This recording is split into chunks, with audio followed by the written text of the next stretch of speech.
টুনটুনি আর রাজার কথা। উপেন্দ্র কিশোর রায়চৌধুরী। রাজার বাগানের কোণে টুনটুনির বাসা ছিল। রাজার সিন্ধুকের টাকা রোদে শুকোতে দিয়েছিল। সন্ধ্যার সময় তার লোকেরা তার একটি টাকা ঘরে তুলতে ভুলে গেল।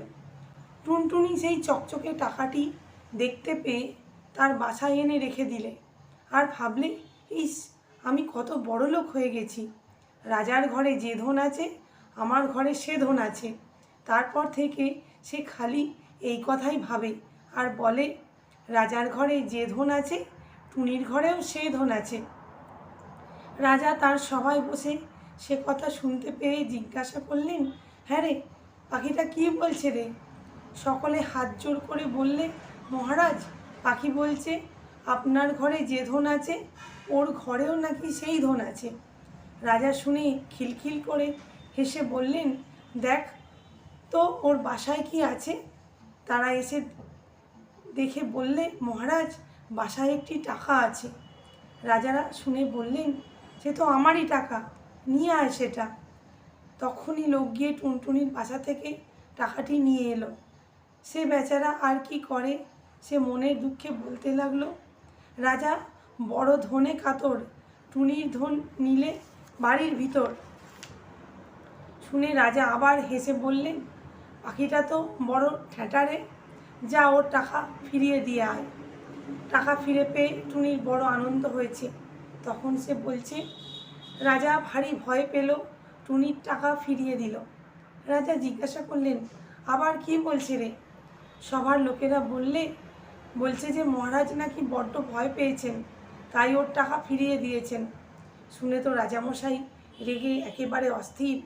বললেন, কি এত বড় কথা, অন্ত ধরে বেটাকে ভেজে খাই। যেই বলা অমনি লোক গিয়ে টুনটুনি বেচারাকে ধরে আনলে। রাজা তাকে মুঠোয় করে নিয়ে বাড়ির ভিতর গিয়ে রানীদের বললেন, এই পাখিটাকে ভেজে আজ আমাকে খেতে দিতে হবে। বলে তো রাজা চলে এসেছেন, আর রানীরা 7 জনে মিলে সেই পাখিটাকে দেখছেন। একজন বললেন, কি সুন্দর পাখি, আমার হাতে দাও তো, একবার দেখি। বলে তিনি তাকে হাতে নিলেন। তা দেখে আবার একজন দেখতে চাইলেন। তার হাত থেকে যখন আর একজন নিতে গেলেন, তখন টুনটুনি ফসকে গিয়ে উড়ে পালালো। কি সর্বনাশ, এখন কি হবে? রাজা জানতে পারলে তো রক্ষা থাকবে না। এমনি করেই তারা দুঃখ করছেন। এমন সময় একটা ব্যাঙ সেইখান দিয়ে থপথপ করে যাচ্ছে। 7 রানী তাকে দেখতে পেয়ে খপ করে ধরে ফেললেন আর বললেন, চুপ চুপ, কেউ যেন জানতে না পারে। এইটাকে ভেজে দিই, আর রাজামশাই খেয়ে ভাববেন টুনটুনি খেয়েছেন। সেই ব্যাঙটার ছাল ছাড়িয়ে তাকে ভেজে রাজামশাইকে দিলে তিনি খেয়ে ভারী খুশি হলেন। তারপর তিনি সবাই গিয়ে বসেছেন আর ভাবছেন, এবারে পাখির বাচ্চাকে জব্দ করেছি। অমনি টুনি বলছে, বড় মজা, বড় মজা, রাজা খেলেন ব্যাঙ ভাজা।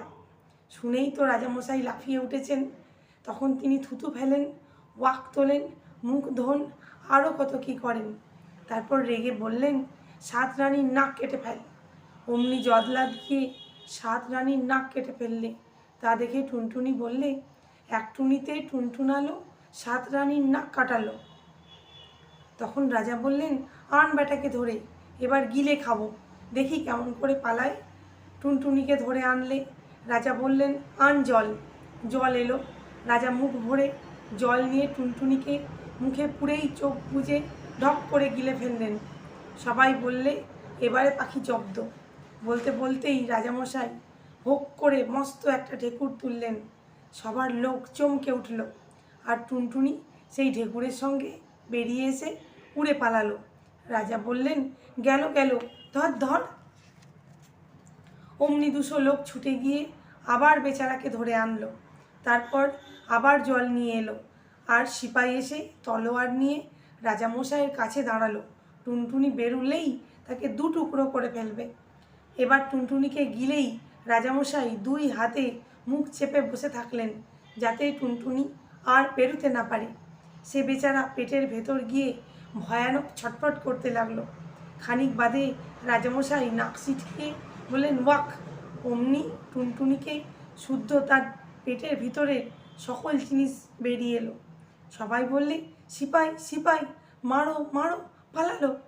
সিপাই তাদের থতমত খেয়ে তলোয়ার দিয়ে যেই টুনটুনিকে মারতে যাবে, অমনি সেই তলোয়ার টুনটুনির গায়ে না পড়ে রাজামশাইয়ের নাকে পড়ল। রাজামশাই তো ভয়ানক চেঁচালেন। সঙ্গে সঙ্গে সবার সব লোক চেঁচাতে লাগলো। তখন ডাক্তার এসে ওষুধ দিয়ে পটি বেঁধে অনেক কষ্টে রাজামশাইকে বাঁচালো। টুনটুনি তা দেখে বলতে লাগলো, নাক কাটা রাজা রে, দেখ কেমন সাজারে। বলেই সে উড়ে সে দেশ থেকে চলে গেল। রাজার লোক ছুটে এসে দেখলো খালি বাসা পড়ে আছে।